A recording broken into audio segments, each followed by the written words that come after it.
stand here.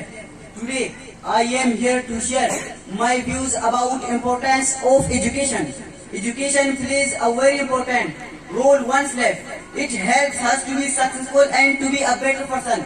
Education improves our knowledge, skills, confidence level and personality. It empowers us intellectually and helps us to deal with problems. In today's competitive world, good education has become a necessity.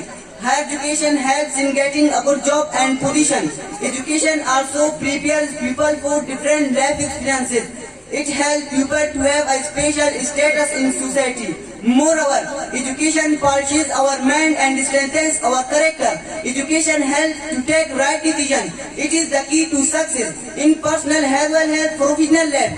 It makes us smart enough to handle tough situations and to live a happy life. A person having good education becomes good citizen of the country. A country can progress well if its citizens are well educated.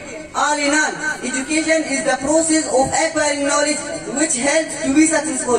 There are many benefits of good education, like having a good career, improved self-confidence and having a good status in society. Moreover, education helps to grow in life.